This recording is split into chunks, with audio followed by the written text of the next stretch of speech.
నమస్తే, welcome to our channel. నేను సౌజన్య. ఎన్నికలకి ఇంకా 4 రోజులు మాత్రమే సమయం ఉండడంతో వైకాపా ఎలాగైనా కానీ పోలింగ్ సమయాల్లో దాడులన్నా చేసి పైచేయి సాధించాలని చెప్పి చూస్తోందని చెప్పని కథనాలు వినిపిస్తున్నాయి. దీనికి సంబంధించి ఇంతకు ముందు ఉన్నటువంటి డీజీపీ అయితే వైసీపీకి అనుగుణంగానే కొన్ని ప్రణాళికలు వేశారు అని అంటున్నారు. మరి ఇప్పుడు డీజీపీ మారారు కాబట్టి ఇప్పుడు వచ్చినటువంటి డీజీపీ గుప్తా గారు ఆ ప్రణాళికలనే వాడతారా, అంటే పాత ప్రణాళికల్ని, లేదా కొత్తగా ఏమైనా రూపొందిస్తారా ఏంటి, లేదా కేంద్ర బలగాలను దింపేటువంటి అవకాశం ఉందా? మరి అంశానికి సంబంధించి మనతో మాట్లాడడానికి, వారి విశ్లేషణని మనతో పంచుకోవడానికి ఈ రోజు మనతో పాటు ఉన్నారు జనసేన అధికార ప్రతినిధి కోసంపూడి శ్రీనివాస్ గారు ఉన్నారు. వారితో మాట్లాడదాం. నమస్తే అండి. నమస్తే అమ్మా.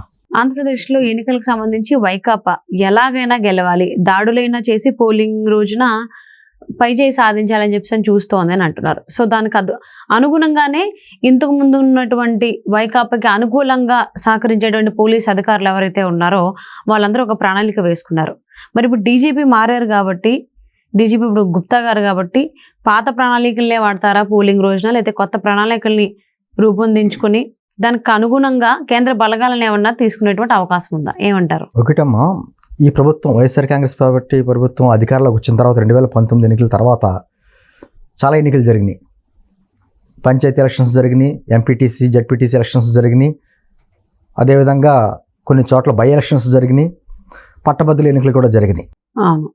151 మంది ఎమ్మెల్యేలని 22 మంది ఎంపీలని ఇస్తే ఈ ప్రభుత్వం స్వేచ్ఛాయుతమైనటువంటి వాతావరణంలో ఎన్నికలు నిర్వహించలేనటువంటి దుస్థితికి పాల్పడింది. మీరు గమనించారంటే ఈ స్థానిక సంస్థల ఎన్నికలు, అన్ని ఎన్నికల్లో కూడా ప్రతిపక్ష పార్టీలకు సంబంధించిన అభ్యర్థులు కనీసం నామినేషన్స్ కూడా వేయడానికి అవకాశం లేనటువంటి వాతావరణం, ఎవరన్నా నామినేషన్స్ వేస్తుంటే నామినేషన్ పేపర్లు చింపేసి వాళ్ళని భయభ్రాంతులు సృష్టించేటువంటి వాతావరణం, ఇవన్నీ మనం చూసాం. మరీ విచిత్రంగా అయితే మన తిరుపతి బై ఎలక్షన్స్ జరగని చూస్తే పక్క రాష్ట్రం నుంచి బస్సులు వేసుకొచ్చి మరీ ఆ బై పోల్స్ని బస్సు పోల్స్ వేసేసారు. పట్టభద్రులు ఎన్నికంటేనే మనకు అందరికీ డిగ్రీ చదివిన వాళ్ళకి పట్టభద్రులు ఎన్నికంటే వచ్చేది. పట్టభద్రులు అంటే వాళ్ళే కదా. 6వ తరగతి 7వ తరగతి పాస్ అయిన వాళ్ళని కూడా తీసుకొచ్చేసి ఓటర్ స్లిప్లు ఇచ్చేసి వాళ్ళతోటి ఓట్లు వేయించారు. అక్కడ చాలామంది అబ్జెక్షన్ పెట్టి ఏంటి వీళ్ళకి ఎలా ఓటింగ్ ఉందో, ఓట్లు లేని వాళ్ళంతా ఓటు వేస్తున్నారని చెప్పేసి అబ్జెక్షన్ పెడితే వాళ్ళ మీద దౌర్జన్యాలు దిగారు. ఈ వాతావరణం అంతా చూసుకుంటూ వచ్చాం.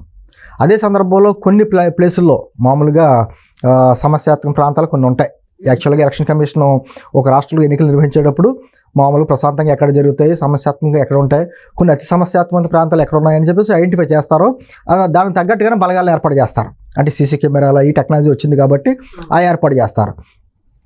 ఆ సీసీ కెమెరాలను కూడా ధ్వంసం చేసేటువంటి దుర్మార్గమైనటువంటి కార్యక్రమాలు వీళ్ళు చేపడుతున్నారు. గతంలో చూసాం అంత అనుభవపూర్వకంగా.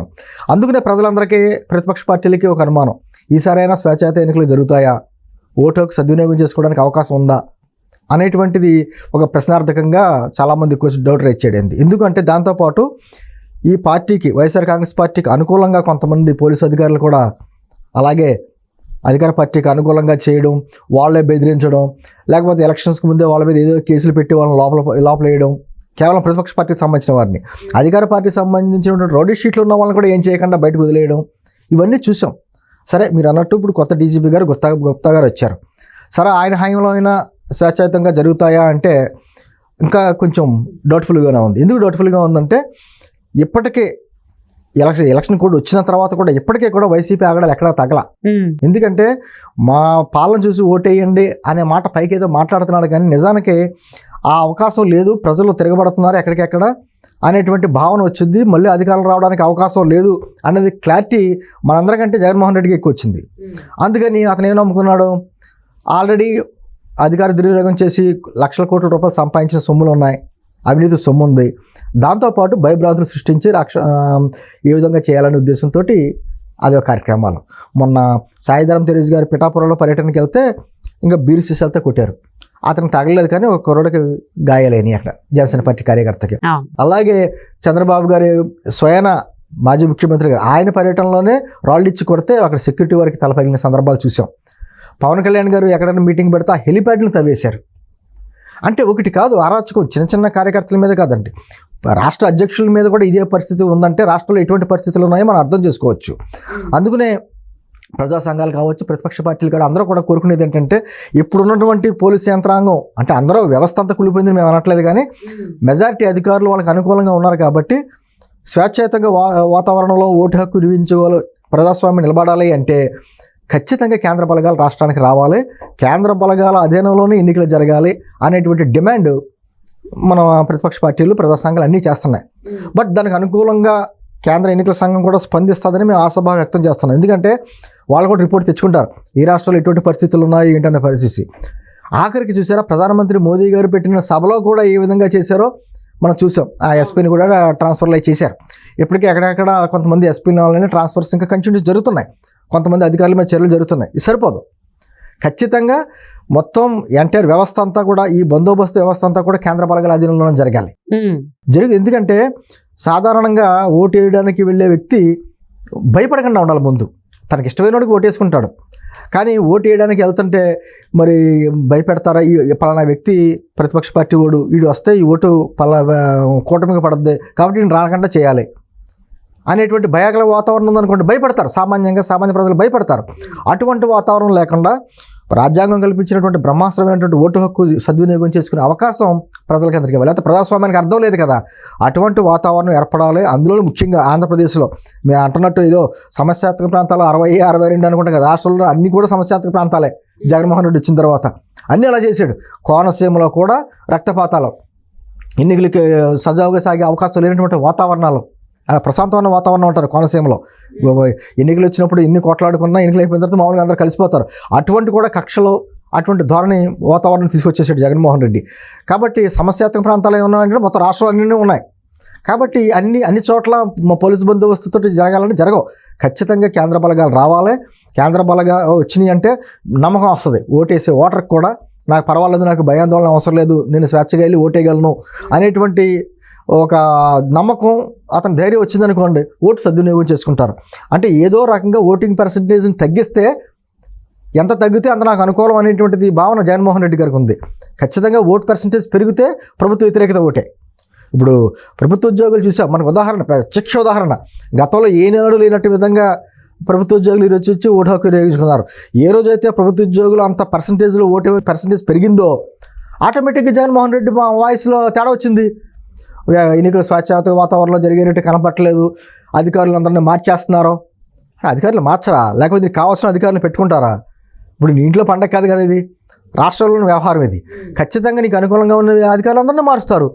ఇప్పుడు ఎలక్షన్ కోడ్ వచ్చిన తర్వాత యంత్రాంగం అంతా ఎలక్షన్ కమిషన్ చేతిలో వెళ్తుంది. చూస్తూ ఉంటారు, గమనిస్తూ ఉంటారు. గమనించవచ్చి ఈ వాతావరణంలో అయితే కష్టం ఎన్నికలు అనుకుంటారు, ఖచ్చితంగా మారుతారు అధికారులని. ఇంకా మనం సిఎస్ని ఇంకా మార్చలేదు ఏంటి అని మనం క్వశ్చన్ మార్క్ చేస్తున్నాం. పోలీసు అధికారులు మార్చారు, కానీ ఖచ్చితంగా అన్ని మార్పులు జరగాలి. వీటన్నింటితో పాటు అధికారుల మార్పులతో పాటు ఖచ్చితంగా కేంద్ర బలగాలను ఎలక్షన్ కమిషన్ ఇక్కడికి పంపించి స్వేచ్ఛాత వాతావరణంలోనే ఎన్నికలు జరిపించాలి. లేకపోతే ఓటు దుర్వినియోగం అవుద్ది, ప్రజాస్వామ్యం కూని అవుద్దని చెప్పి మాలాంటి అందరూ భావన. అలాగే గత కొద్ది రోజుల కంటే ఒక 3-4 days నుంచి కనుక చూసుకున్నట్లయితే జగన్మోహన్ రెడ్డికి అన్ని రకాలుగా అన్ని మూసుకుపోతున్నాయనే చెప్పుకోవాలి. అంటే డీజీపీ మారిపోవడం, డీజీపీతో పాటుగా డిఎస్పీలు, డిఐజీలు, ఎస్పీలు వీళ్ళందరూ కూడా ఎవరైతే జగన్మోహన్ రెడ్డికి ఇన్ని రోజులు అనుకూలంగా ఉన్నారు అనేటువంటి పేరుందో వాళ్ళందరినీ కూడా మార్చేయడం జరుగుతోంది. సో ఇంతే కాకుండా కరెక్ట్గా పోలింగ్ రోజుకి ఏదైతే ప్రణాళిక ఇంతకుముందు ఉన్నటువంటి డీజీపీ ప్రిపేర్ చేసి పెట్టుకున్నారో, మరి కొత్తగా వచ్చినటువంటి హరీష్ కుమార్ గుప్తా గారు మారుస్తారంటారా లేదా పాతదే వాడతారా? ఒకటి, హరీష్ కుమార్ గారు గుప్తా చిత్ర గారిలో కొంత ఉంటుంది. ఆయన ఎస్పీలు ఇక్కడికి అక్కడ మార్చొచ్చు, కొంతమంది అనుకూలంగా ఉన్న పోలీసు అధికారులని వీఆర్లో పెట్టచ్చు, ఏదో రకరకాల ఇటువంటి చేయించవచ్చు. కానీ ఈ కాపలా కాసే బలగాలు ఉంటారు, వాళ్ళు పోలీసులు, అదే పోలీసులను కదా పెట్టవలసింది. ఇక్కడ వాళ్ళు అక్కడ పెట్టచ్చు, కానీ వారే పోలీసులు. వారిని కంట్రోల్ చేసేటువంటి అధికారులు కొంతమంది ఉంటారు, పోలీసు అధికారులు. వారిలో చాలామంది కొంతమంది ఇప్పటికీ కూడా జగన్మోహన్ రెడ్డి గారు అనుకూలంగా వ్యవహరిస్తున్నారు. కాబట్టి నేను అంటున్నదంటే కేంద్ర బలగాలకి వస్తే కేంద్ర బలగాలకి వాళ్ళనే వ్యత్యాసం ఏమి ఉండదు. ఖచ్చితంగా కంట్రోల్లో పెడతారు ఎక్కడికెక్కడ. ఇక్కడ స్థానిక నాయకుడు లేకపోతే ఇంకొక నాయకుడు అనేటువంటి భావన వాళ్ళకు ఉండదు కదా. అందుకని కేంద్ర బలగాల చేతుల్లోనే ఎన్నికలు జరుగుతాయి, సజావుగా జరుగుతాయని మా ఉద్దేశం. సరే, గుప్తా గారు ఏ విధంగా ఆలోచిస్తున్నారో, అతని వాతావరణం ఎలా ఉంది, గతంలో ఉన్నటువంటి డీజీపీ లాగా ఈయన ప్రవర్తిస్తాడా ఏంటి అన్నది మనకి త్వరలో తెలియబోతుంది. కానీ ఏదేమైనా సరే ఇది సరిపోదు. ఎందుకంటే జగన్మోహన్ రెడ్డి గారి మనసులో ఉన్నటువంటి కుట్రల కుతంత్రాలు మామూలుగా ఉండవు. అందులో ఆయన వర్గం అంతా కూడా దండుపాలెం బ్యాచ్. ఆ బ్యాచ్ ఏదో రకంగా దుర్మార్గాలు చేయాలనే ఆలోచన వస్తుంది తప్ప సజావుగా జరిగే అవకాశం ఇవ్వదు. కాబట్టి ఖచ్చితంగా కేంద్ర బలగాలు రావాలి. ఆ వస్తేనే ప్రజాస్వామ్యం నిలబడుతుంది. సో మరి ఖచ్చితంగా కొత్తగా బాధ్యతలు స్వీకరించినటువంటి చేపట్టినటువంటి డీజీపీ హరీష్ కుమార్ గుప్తా గారు పాత ప్రణాళికలకు వైసీపీకి అనుకూలంగా ఉన్నాయంటున్నారు. అవి కాకుండా పోలింగ్ రోజున ఎటువంటి గొడవలు ఎటువంటి జరగకుండా శాంతియుతంగా జరిగేలాగే జాగ్రత్తలు తీసుకుంటారు, ప్రణాళికలు వేసుకుంటారని ఆశిద్దామండి. Thank you so much Srinivas గారు. నమస్తే అమ్మా.